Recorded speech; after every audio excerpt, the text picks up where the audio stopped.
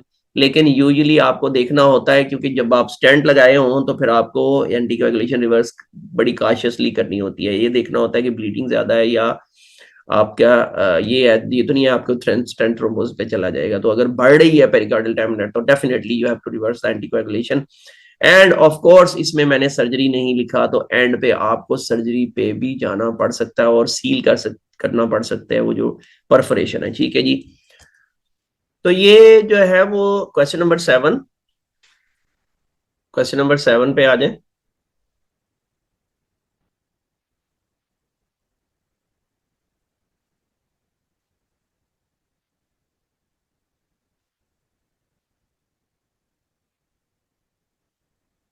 जी, तो what is the view, name the view. ये definitely मैंने जैसे आपको बताया कि ये क्योंकि आपको ये लग रहा है कि एलवी जो है वो यूं ऐसे है, ठीक है, और ये मोस्ट प्रोबेबली ये जो इतनी सीधी जो वेसल है जिसके अंदर ये हो रहा है, रोटा हो रहा है, दैट इज एलईडी। ठीक है, और जब ये डाई देता है तो वो कंफर्म हो जाता है कि सरकमफ्लेक्स परे को जा रही है, और एलईडी क्योंकि रोटा कर रहा है, वो रोटाब्लेशन कर रहा है, इस वजह से वो रोटा बार इतनी मोटी होती है कि वो उसमें डाई नहीं जा रही, तो सरकमफ्लेक्स में जा रही, तो सरकमफ्लेक्स अवे है। तो ये डेफिनेटली एलईडी है जो कि आरएओ क्रेनियल व्यू में साइड से नजर आ रही है, जो कि मैंने आपको कहा था एलईडी अगर ऐसे जाए राइट साइड पे तो आरएओ व्यू होता है।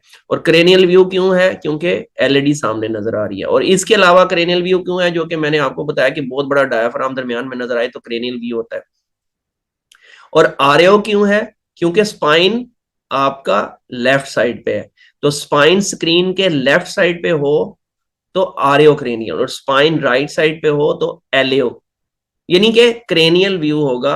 एलएओ आरएओ को यानी कि अगर डायफ्राम बड़ा नजर आएगा क्रेनियल व्यू, अगर डायफ्राम नहीं नजर आएगा तो कॉडल व्यू होगा। अलबत्ता अगर स्पाइन जो है वो लेफ्ट पे होगा स्क्रीन के तो आरएओ, और अगर राइट पे होगा तो एलएओ, यानी कि व्यू ऑपोजिट होगा स्पाइन से। ठीक है जी, What are the two most prominent findings? View क्या है, आरियोक्रेनियल आर्टरी कौन सी है, LED. What are the most prominent findings? जनाब आपकी दो मोस्ट प्रोमिनेंट, एक तो इम्पेला आपको नजर आ रहा है, ये आपको ये पिगटेल की तरह नजर आए कोई भी कैथेटर, लेकिन पिगटेल तो बारीक होता है, ये इम्पेला में इतना मोटा सारा ये पंप है, आपका पंप तो बाहर होता है इसका, लेकिन ये है कि ये आपको एक मोटा सा कैथेटर नजर आएगा जो कि जिसका एक पॉइंट यहाँ पे होता है, एक बाहर जो होता है बाहर की तरफ होता है, तो एलवी से ये पंप करके ब्लड और ये बाहर एओर्टा में फेंक रहा होता है। ठीक है ना, तो एक इसका सुराख यहाँ पे होता है, एक एओर्टा में होता है, तो एलवी से पंप कर रहा है एओर्टा में, तो कार्डियक आउटपुट बढ़ाने के काम आता है, जो कि हम पुअर एलवी फंक्शन में अगर ये रोटाब्लेशन या कोई भी चीज कर रहे हैं, इंटरवेंशन करें, पुअर एलवी फंक्शन हो तो उसमें इम्पेलर हम डालते हैं, ये लेफ्ट वेंट्रिकुलर असिस्ट डिवाइस कहलाती है। अच्छा, दूसरा ये है कि ये रोटा क्यों है, क्योंकि इसकी शैफ्ट मोटी है और आगे इसके बर नजर आ रहा है आपको जो कि गोल घूमता होगा। ठीक है, अब why it is not the Thrombuster या थ्रोम्बस एस्पिरेशन कैथेटर, क्योंकि थ्रोम्बस एस्पिरेशन कैथेटर में सिर्फ एक डॉट होगा और पीछे की तरफ वो पुल किया जा रहा होगा। क्यों, क्योंकि थ्रोम्बस एस्पिरेशन में पीछे की तरफ थ्रोम्बस पुल किया जाता है। ठीक है ना जी, तो आगे से हम डिस्टल से प्रॉक्सिमल आते हैं, इसमें प्रॉक्सिमल से डिस्टल जाते हैं, और इसमें जो है मोटी शैफ्ट होती है, मोटा बार होता है, वो बिल्कुल बारीक सा एक होगा, थ्रोम्बस एस्पिरेशन के लिए बारीक सा कैथेटर होगा। ठीक है जी, तो वो बड़ा डिफरेंट नजर आता है। ये कोई कोई जो है वो उसमें प्रॉब्लम होगी, किसी को, ज्यादातर लोगों को नहीं होगी। But other adjunct device would be use if you intervene RCA. अब इसमें उसने कॉम्प्लिकेशन पूछी है कि रोटा की कॉम्प्लिकेशन क्या हो सकती है। रोटाब्लेशन जब भी हम कहते हैं, इसको रोटेशनल एथरेक्टमी भी कहते हैं, रोटाब्लेटर भी कहते हैं, रोटाब्लेशन भी कहते हैं। इसमें जब आप इसकी ये रबर की बार होती है जिसके ऊपर, उस बार के ऊपर आपने जो है वो लगा होता है मल्टीपल जो है ना 5 to 6 micron, 6 micron round about जो है ना बारीक जो है ना डायमंड पार्टिकल लगे होते हैं। वो इतने ज्यादा डायमंड पार्टिकल्स होते हैं कि जब वो और बारीक होते हैं, इतने बारीक होते हैं कि जब वो रोटेट करता है हाई फ्रीक्वेंसी पे, यानी कि तकरीबन 160, 170, 180 रेवोल्यूशन पर मिनट पे जब वो रोटेट करता है इतनी तेजी से, तो वो आर्टरी